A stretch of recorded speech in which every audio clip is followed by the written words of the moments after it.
Acho que pode continuar, Duda. Uhum. Tá. Então, aqui na parte de diagnóstico, é importante lembrar da janela imunológica. O que é isso? É o período entre o contato com o HIV e a soroconversão. Essa soroconversão, então, é o momento que é possível ter a detecção de marcadores virais. Então, que o teste vai sair com um resultado positivo. Então, é o período entre o contato e tu ter um teste que vai sair positivo.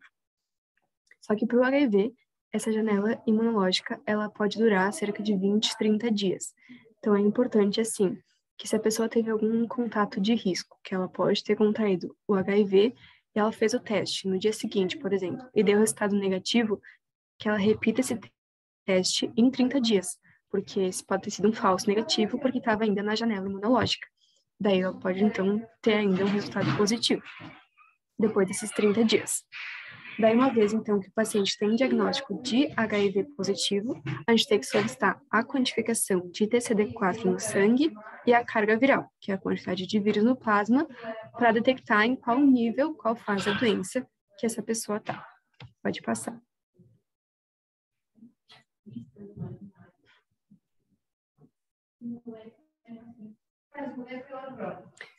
O tratamento, então, a gente tem um tratamento pós-exposição, que ele tem que ser iniciado em até 72 horas da exposição de risco. O que seria essa exposição de risco?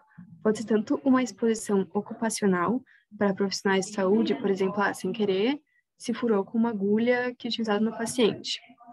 Ou também uma exposição não ocupacional, como, por exemplo, nos casos de violência sexual. Então, a gente tem que iniciar esse tratamento até 72 horas após essa exposição e seguir esse uso por 28 dias. E isso vai impedir que a pessoa tenha infecção pelo vírus. Então, a pessoa não vai se tornar HIV positivo. Idealmente, né? Se der certo. E se a pessoa já for, então, HIV positivo, a gente tem a terapia antirretroviral, que atualmente ela inclui inibidores das enzimas transcriptase reversa, protease e integrase. E esse tratamento com antirretrovirais, ele permite a reconstituição imunológica, então o aumento da contagem de linfócitos TCD4 e o estabelecimento de uma carga viral indetectável, então a diminuição da quantidade de vírus que essa pessoa tem, e isso permite que tenha uma menor chance de transmissão. Pode passar.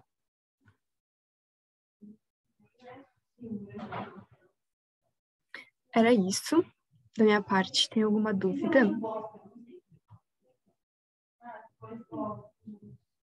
Acho que não. Vai Acho lá, que pode Ana. seguir, Ana. Tá, então, primeiro, desculpa por não estar com a câmera aberta, porque meu computador parou de reconhecer minha câmera, então, perdão. Eu não desculpo. Ai, tu não importa, né, Jerônimo? Pode passar, Gê. Tá, então, o que são as hepatites? São inflamações dos hepatócitos. E ela pode acontecer por várias causas, então pode ser por álcool, por infecções bacterianas, por fungos, protozoários, drogas, autoimune, e tem as hepatites virais, que é o que a gente vai tratar nessa monitoria. Pode passar. Então, tem vários tipos de hepatite virais, tem quase o alfabeto inteiro, eu acho que tem até a G, se eu não me engano, mas a que a gente, a que a Lili passa para vocês é até a D, sendo que até a E são as mais importantes, assim. Então, a infecção, ela vai poder ser de uma forma aparente ou inaparente, ou seja, com ou sem sintomas, de qualquer uma das hepatites, então A, B, C ou D.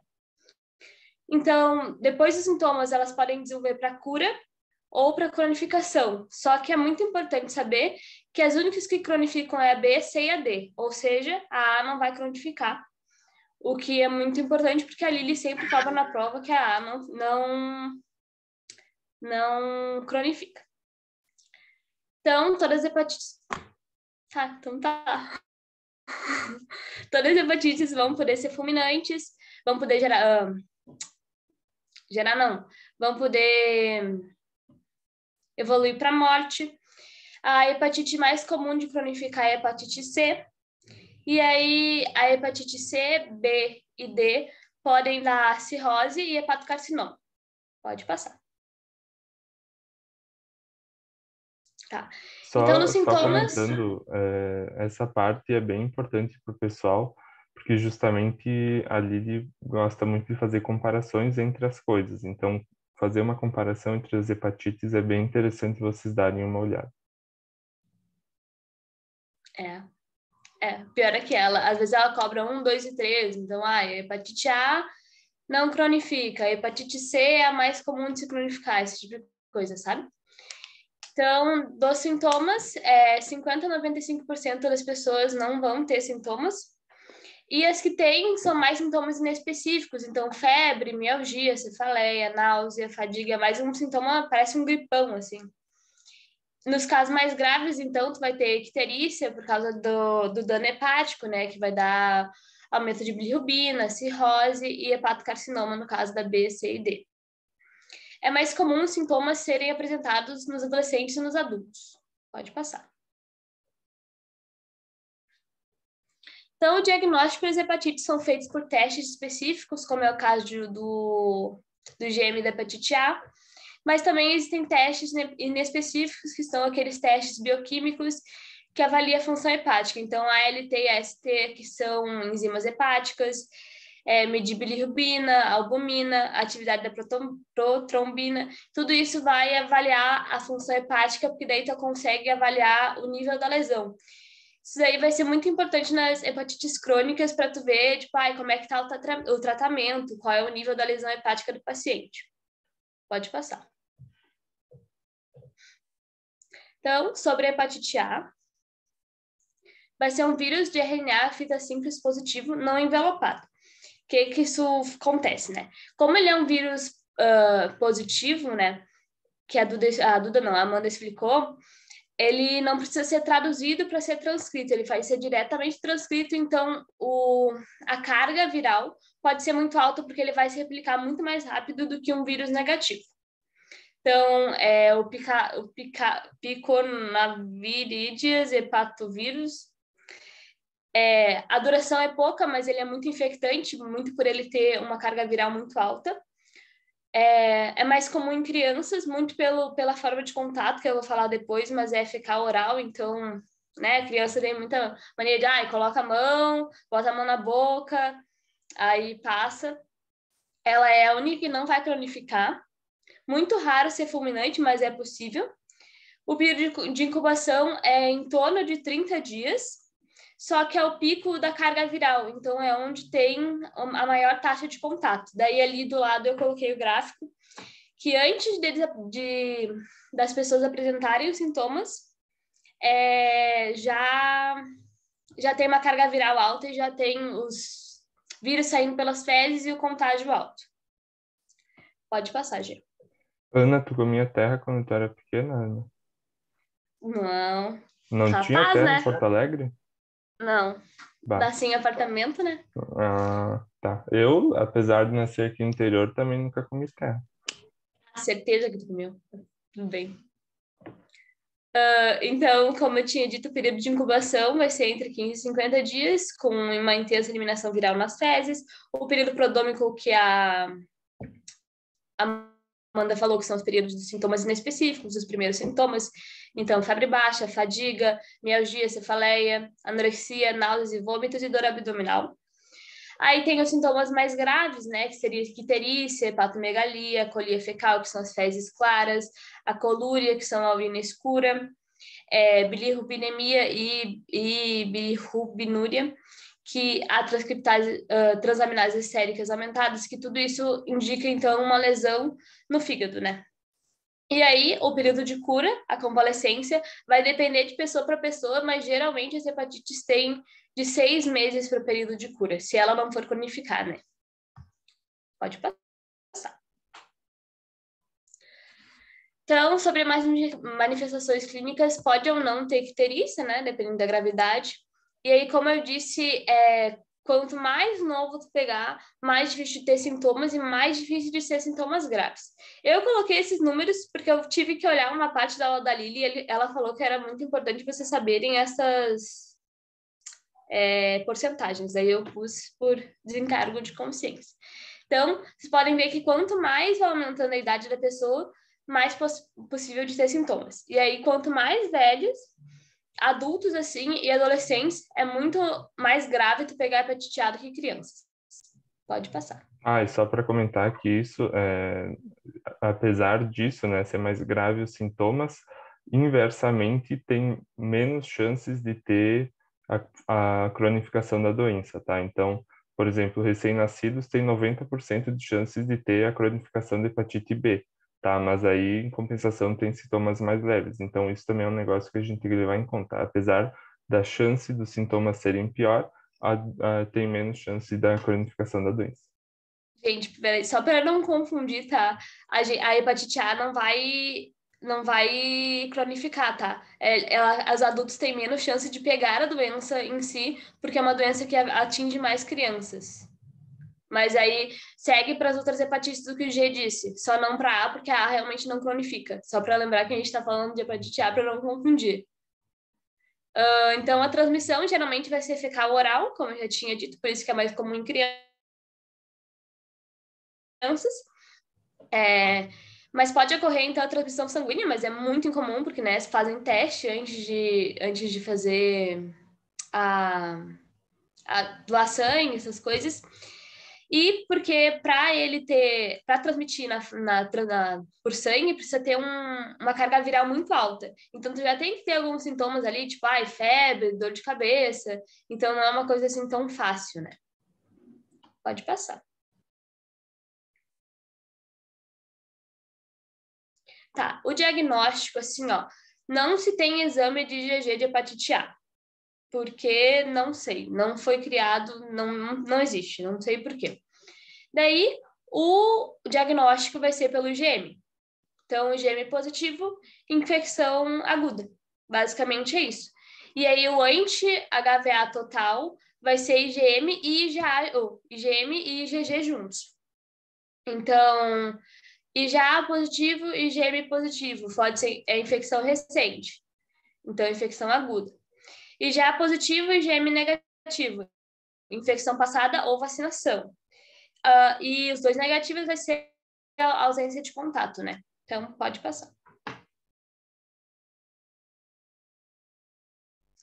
Então, a prevenção vai ser medidas sanitárias, então, lavar as mãos, lavar alimentos, saneamento básico, tratamento de esgoto.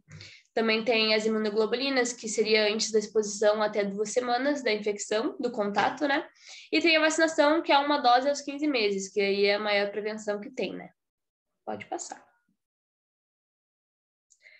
E o tratamento vai passar sozinha, sabe? É repouso, boa alimentação, não pode beber álcool, nem medicamento que possa trazer algum dano hepático, e algum tratamento de suporte. Então, febre, tomar algum remédio para febre, dor de cabeça, mas nada muito além disso.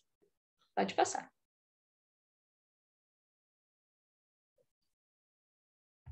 Beleza. Agora, então, bom, se alguém tem alguma dúvida, pode interromper, né? E agora vamos para a nossa querida amiga hepatite B, tá? Ô, Gê, Oi. eu tenho uma pergunta. Ali sobre o diagnóstico da hepatite A, o anti-HAV total, ele é IgA e IgM, ou ele é IgG e IgG? Eu falei errado, não é IgA, não, é IgM mais IgG, não é IgA. Isso. Eu confundi, perdão. Entendeu? Sim, tudo certo, obrigada. Tá. Isso vale também para para um negócio aí da hepatite B também. Tá, vamos lá então. Então, primeiro lugar, estão vindo cortar grama aqui na rua agora, tá? Qualquer coisa vocês digam que aí, tá, tudo bem. Então, a estrutura e características gerais do HBV. Tá, beleza. A família hepatinavirus, foda-se. Saber que ele é um vírus envelopado, tá? O DNA dele, vocês conseguem ver aqui, é circular. E, que é mais interessante, ele é parcialmente duplo. Tá.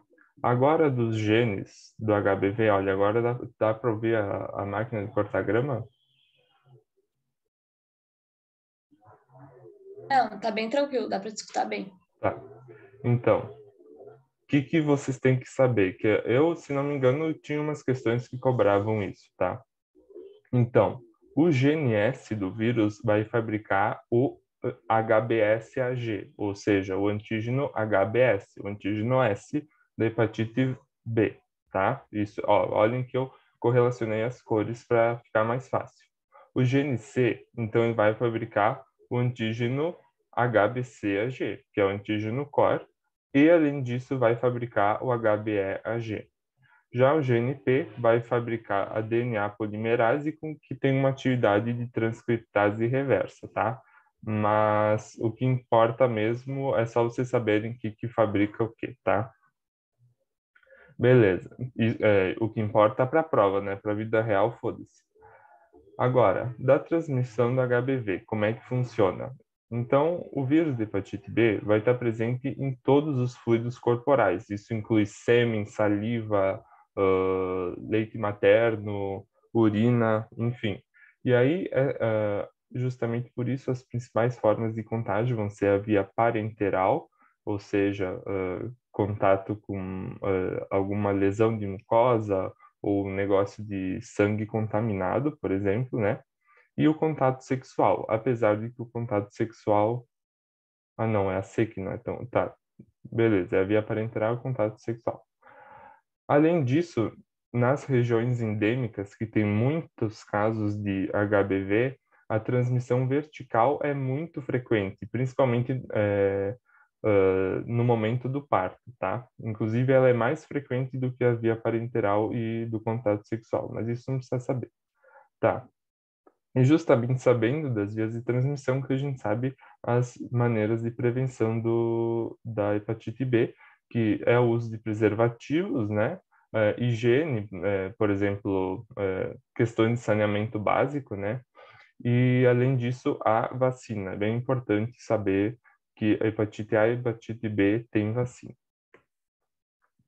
Agora, como é que se dá a patogenia e a imunidade, tá? Então, na hepatite B, ela tem a forma aguda ou crônica e que pode ser sintomática ou assintomática. E quando que vai acontecer uma ou outra, depende da resposta imune do indivíduo. Então, pessoas que têm um sistema imune competente vão ter, geralmente, uma hepatite aguda com manifestação de sintomas e uma resolução eficaz.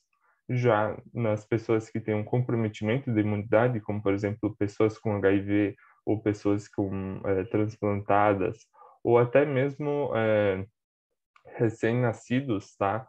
No caso, que tem um sistema imune mais fraco, né? Essas pessoas elas vão tender a ter os sintomas mais leves. Então, às vezes elas nem sabem que tem, né? Então, elas podem até ser assintomáticas. Tá, e qual que é o problema? O problema é que esses sintomas leves são indicativo de que o sistema imune não está conseguindo combater e resolver a infecção direito. E aí, provavelmente, vai ter uma cronificação da hepatite B, tá? E essa cronificação, então, é interessante saber que ela vai predispor a cirrose, a uma hepatite fulminante, né, que leva à morte, e a carcinoma hepatocelular primário, que é basicamente o câncer de fígado. Outra coisa muito importante, quando a gente tem hepatite B, a gente vai estar predisposto a ter uma co-infecção pela hepatite D, que depois a Ana vai explicar um pouquinho melhor, tá? Aí aqui é o curso de hepatite B. Aqui eu não coloquei as porcentagens, do que geralmente acontece. Então, depois vocês olhem no resumo, deve ter em algum lugar as porcentagens, tá? Mas basicamente você tem que saber o quê? Na maior parte das vezes, e eu repito, na maior parte das vezes, a hepatite B aguda vai ter uma resolução e beleza. Agora, em 1% dos casos, se não me engano, é 1% dos casos, a hepatite B vai evoluir para uma hepatite fulminante, né? Que é basicamente insuficiência hepática, que vai levar à morte do indivíduo. E em alguns menos casos, né, não tão frequente, não vai ter uma resolução, né, que vai evoluir para hepatite crônica. E aí, essa hepatite crônica, ela vai ter três condições, que isso vale para todas as hepatites crônicas, né? Mas inclusive para a hepatite B, né? A hepatite crônica pode ser de um portador assintomático, pode ser um portador persistente, que basicamente não vai ter essas condições de cirrose, problemas relacionados ao fígado, mas esses problemas eles são extrahepáticos. Como assim? Então, por exemplo, poliartrite nodosa e glomerulonefrite são condições que acontecem e que a gente não tem certeza do porquê que elas acontecem, mas elas têm uma base autoimune. Então, apesar de meio que não estar causando problemas no fígado, essa questão toda de anticorpos e imunocomplexos pode acabar causando problemas como a glomerulonefrite. E além disso, a hepatite crônica ativa, que é a mais comum, então ela pode evoluir para cirrose e para carcinoma hepatocelular, tá? Beleza. E o que acontece na infecção aguda de hepatite B? Tá, então, ela vai ter as manifestações clínicas das doenças hepáticas no geral, né? E principalmente ela vai ter os sintomas clássicos das hepatites virais, tá? Que seriam principalmente a febre, a icterícia, né? A pessoa fica amarela, a colúria, que é a urina escurecida, e a colia fecal, tá? Essa parte aqui, eu diria que não precisa muito saber para a prova, tá? Porque é uma coisa mais clínica, mais da semiologia, e aí vocês vão ver melhor no próximo semestre. Nesse semestre não precisa muito, tá? Mas o que é a questão? Então, vai ter um longo período de incubação, né? E ainda por cima vai ter um início insidioso. Então, não é, do nada, pá, começou um monte de febre, icterícia, não sei o quê. Não, é um início mais confuso, né? Lembrando, então, as crianças têm sintomas mais brandos, né? Às vezes um pouco mais fracos, tá? Justamente, em compensação, elas têm uma chance maior de cronificar. E existe também a possibilidade de indivíduos assintomáticos. Daí, o que a Lili gosta muito de cobrar? Que é justamente a questão dos anticorpos. Eu achei que tinha colocado isso aqui depois. Tá, eu vou passar primeiro os anticorpos daí e os antígenos, daí depois eu volto para falar disso. Tá, na infecção crônica, então, ela geralmente vai decorrer de uma hepatite aguda branda ou inaparente, né? E ela acontece justamente por causa de uma imunodeficiência do indivíduo, tá? E aí, como eu tinha comentado, existem dois tipos de hepatites crônicas, né? Que vai ser a persistente, que normalmente vai ser assintomática, tá? Vai ter as transaminases, né? Que são as enzimas hepáticas elevadas. E na biópsia, ela pode ter algum infiltrado de mononucleares. Geralmente o prognóstico é bom, mas ela sempre pode acabar evoluindo para a forma ativa, tá? Isso não precisa saber. Além disso, na hepatite crônica ativa, né, o que vai acontecer? O paciente, então, ele vai ter uma sensação de fraqueza, ele pode ficar ictérico, vai ter um aumento do baço e do fígado. Em compensação, as enzimas hepáticas, quando a gente mede no soro, elas vão estar normais ou moderadamente elevadas. E a principal característica é que na biópsia vai ter um infiltrado de linfócitos, principalmente o linfócito TCD8, que vai ser o principal agente que vai lá fuder com os hepatócitos. Aqui também depois eu volto para explicar. Algumas observações importantes, tá? Então, 80% de todos os carcinomas hepatocelulares, ou seja, 80% de todos os casos de câncer de fígado, vão advir das infecções crônicas por hepatite B. Porém, isso não significa que a maioria das hepatites crônicas por vírus da hepatite B vai levar ao câncer de fígado, tá? Isso é bem importante de ser levado em conta, porque às vezes o paciente ele vai ter lá hepatite crônica por hepatite B, e aí tu fala, não, então provavelmente tu vai ter câncer de fígado. Não.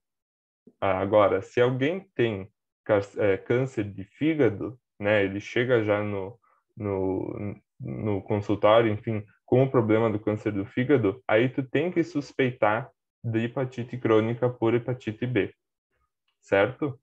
Agora, beleza, aqui eu já falei das doenças extrahepáticas, então provavelmente vão ter um mecanismo autoimune, mas não precisa saber. E o problema principal dos portadores crônicos é que eles vão ser um reservatório mundial para hepatite B. Então, por exemplo, se a pessoa lá está assintomática e tal, ela provavelmente não vai se cuidar tanto, e aí tem mais chance de mandar adiante o vírus. Aqui, olha, quanto mais jovem for o indivíduo, mais chances do desenvolvimento de hepatite B crônica.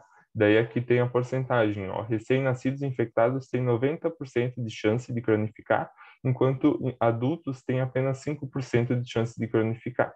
Tudo isso falando da hepatite B. Tá, agora aqui, pessoal, que começa o problema da hepatite B, que são os antígenos. Eu acho que vale muito a pena, quer dizer, não sei, dependendo de como é que vocês estão apertados no tempo, vale muito a pena vocês darem uma focada para estudar esses antígenos, porque ninguém, de novo, na vida de vocês, provavelmente vai vir explicar isso aqui para vocês, tá? Então, aqui, ó, de novo, correlacionando as cores. Essa parte mais externa, tá? Justamente vai ser o HBsAg, tá? Daí depois a gente tem proteínas mais internas, que são HBAg. Aí aqui essa parte vermelha é o HBcAg e dentro ainda a gente tem o DNA da hepatite B. Agora eu vou explicar mais detalhadamente de cada um. E eu acho importante vocês saberem mais detalhadamente para que serve cada uma dessas bobagens do que só simplesmente decorar, porque decorar fica muito mais complicado. Então, mantendo essa imagem em mente do vírus da hepatite, vamos lá. O que é o HBsAg? Então, S, né? Antígeno de superfície. Então, ele vai ser produzido pelos hepatócitos infectados, tá?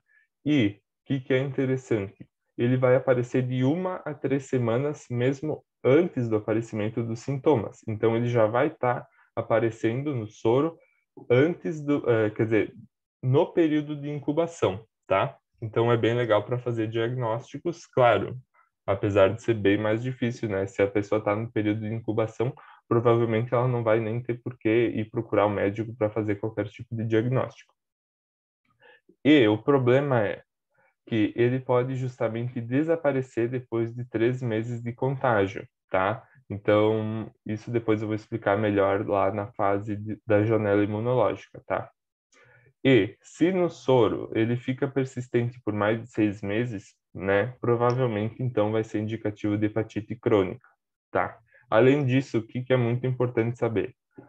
O antígeno de superfície vai ser o principal componente da vacina, ponto. Então, as vacinas para hepatite B, elas pegam e usam essa proteína, né, do antígeno de superfície para produzir a imunidade. Então, pessoas que são imunizadas, né, pela vacina, elas não vão apresentar nenhum outro tipo de antígeno, teoricamente, a não ser os IgG e IgM contra o antígeno de superfície, né? Então, IgG e IgM anti-HBs, tá? Agora, o HBAg, o que é isso? Então, é uma proteína que vai ser derivada lá do núcleo capsídeo. Então, voltando aqui, essa coisa em verde, tá? E o que interessa, tá? Quando ela está presente no sangue, então ela, em níveis aumentados, né? Então, ela vai indicar que é um momento de aumento da replicação do vírus da hepatite B e que vai estar um aumento da infecciosidade. Então, se o paciente ele tem a presença do HBAg, então a gente tem que tomar uns cuidados diferentes para que ele não contamine justamente outras pessoas, né? Justamente porque é o momento em que ele tende a infectar mais pessoas. Tá, beleza.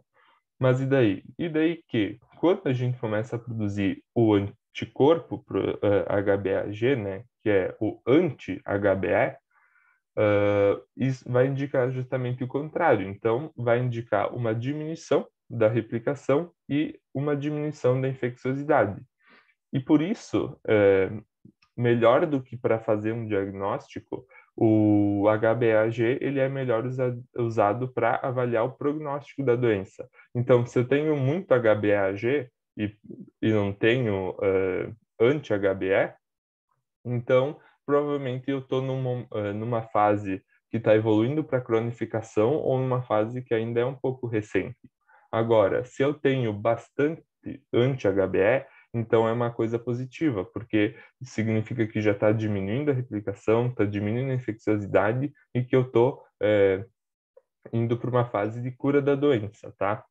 Então, ó, justamente, a presença do antígeno HbE por mais de 10 semanas vai indicar hepatite crônica, principalmente se não tiver o anti-HbE, tá?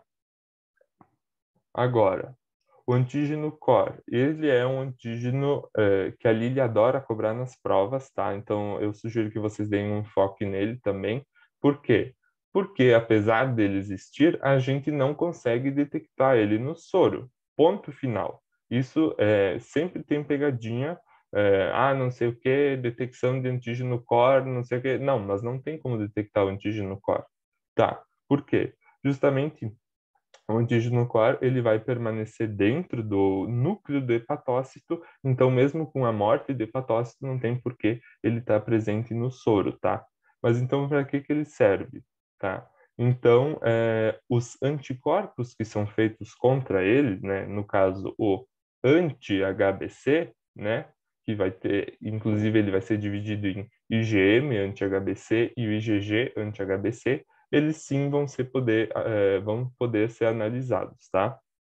Então, mas Jerônimo, só o HBCAG vai ter o IgM anti-HBC e o IgG anti-tal. Não, todos vão ter o IgG e o IgM, mas já que o antígeno COR em si não pode ser detectado, então a gente faz uma análise mais profunda do IgG e do IgM para o antígeno COR. Eu vou explicar um pouco melhor lá no gráfico, tá? Além disso, a presença do DNA do vírus da hepatite é o indicador mais sensível da replicação viral, justamente porque ele vai ser específico da hepatite B, tá? E o que a gente tem que levar em conta? Que quando o DNA do vírus se integra ao material genético do hospedeiro, existe uma chance muito maior de ocorrer a cronificação da doença, justamente porque vai ser mais difícil de combater esse material genético quando ele está lá dentro do núcleo, tá? Uma coisa que diz no resumo, mas que eu não entendo muito bem, tá? Mas tudo bem.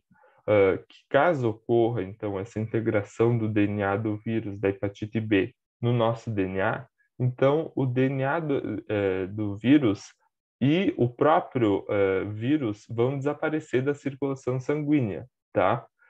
E aí, nesse momento, a gente vai ter que analisar outros métodos, né, de diagnóstico, no caso, porque vai ter sempre a permanência da síntese do HBsAg, que, como eu comentei antes, é o antígeno da superfície. Tá, aqui também não tem informações tão novas, mas agora falando dos anticorpos, né? Então, o anti-HBs, que é justamente o anticorpo contra o HBsAg, né, que é da proteína de superfície, é interessante saber que ele é o único que vai conferir imunidade permanente contra a hepatite B. Então, mesmo que eu tenha os outros anticorpos, como o anti-HBe e o anti-HBc, não significa que eu estou curado. Eu só posso afirmar que eu estou curado, que o paciente está curado, né, quando eu tenho a presença do anti-HBs.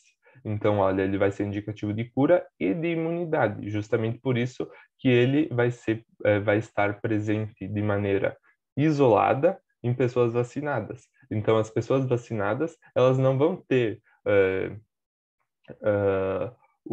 a proteína derivada do núcleo, ou vou ter o antígeno COR, ou não sei o que vai produzir outros anticorpos aqui. Elas vão ter só elas vão ser inoculadas com o HBsAg, e aí elas vão produzir o anti-HBsAg. Por isso que quando a gente só tem anti-HBsAg, a gente pode afirmar que a pessoa foi vacinada, tá? Agora, se ela tiver o anti-HBs e mais outros anticorpos e outros antígenos até mesmo, né? Então, ela está em algum outro estágio, provavelmente da infecção com o vírus em si.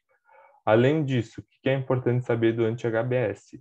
Ele vai surgir, prestem muita atenção, ele vai surgir depois do desaparecimento do HBsAg, sempre.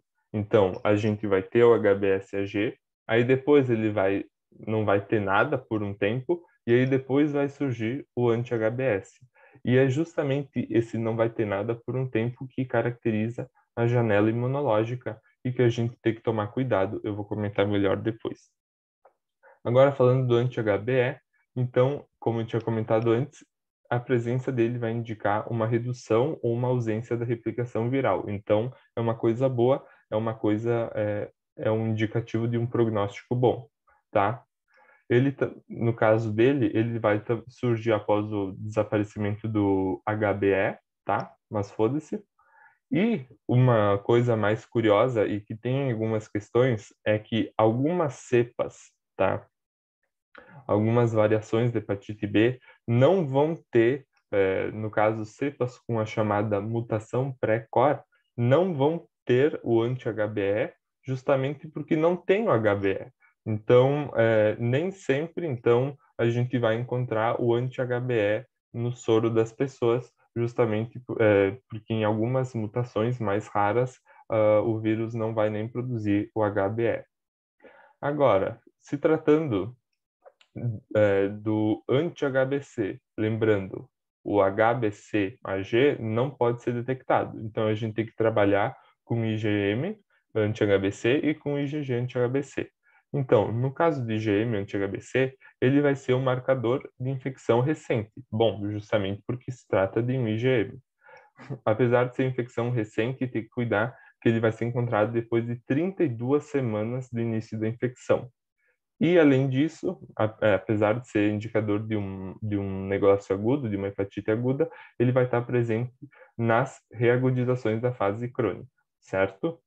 Agora, no caso do IgG, anti-HBC, então ele vai ser um marcador de longa duração, então que vai estar presente sempre, inclusive nas fases agudas e nas crônicas, tá? E por isso, justamente, né, ele sempre vai indicar um contato prévio com o vírus, ou seja, antes da vacina. Porque, como eu comentei, a vacina só vai proporcionar o anti-HBs. Claro, esse só vai proporcionar é mais do que o suficiente, porque quem tem a vacina não vai ter outros problemas. Pessoal, tá acabando o tempo aqui, então vamos se encontrar lá no outro link, tá? Eu vou parar aqui, daí a gente se encontra no outro link.